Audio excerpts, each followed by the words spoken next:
Comme dit le vieil adage, les paroles s'envolent mais les écrits restent. Le ministère de l'Éducation nationale rend publique la version écrite de son protocole sanitaire. En 6 pages, le MNFP rappelle dans quel contexte se fera la réouverture des classes le 10 août prochain, les conditions et les préalables. L'épidémie, en dépit de ses caractéristiques meurtrières, est une opportunité de revoir l'agenda du système éducatif haïtien. Erol Joseph est directeur de la santé scolaire au ministère. La pandémie COVID-19, c'est une occasion pour nous changer. J'en ai mené cette question de santé dans le pays, et le ministère de la Santé publique comprend très bien.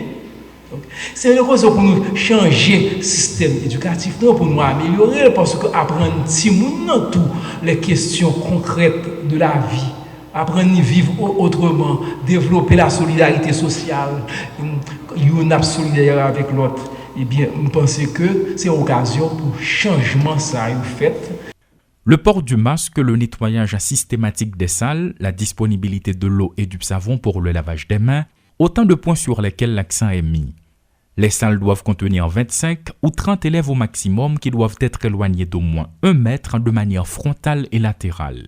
Au cas où les salles ne seraient pas spacieuses, les cours seront donnés en rotation ou en double vacation.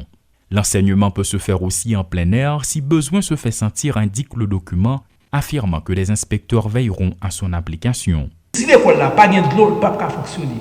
Si l'école n'a pas gagné plusieurs côtés pour tout le monde dans la VML, il n'est pas capable de fonctionner. Okay?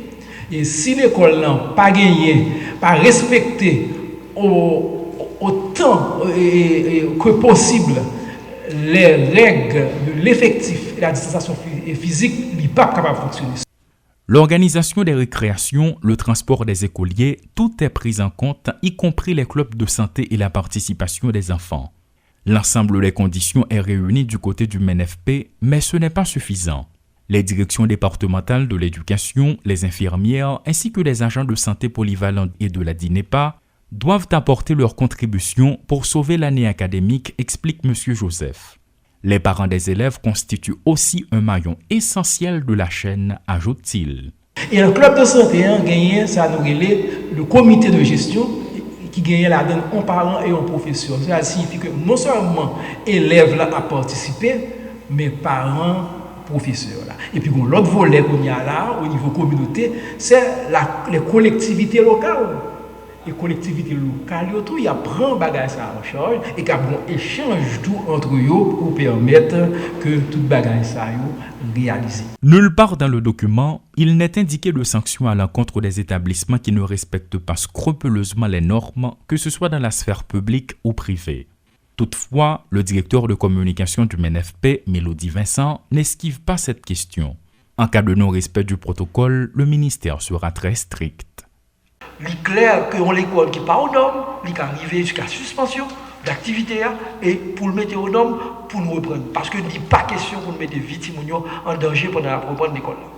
Tout élève, tout enseignant et tout membre du personnel qui présente pendant les heures de classe des problèmes de santé urgents, quelle que soit sa nature, devra être discrètement acheminé aux membres de la direction qui, de leur côté, appellera le 2020 ou le 116.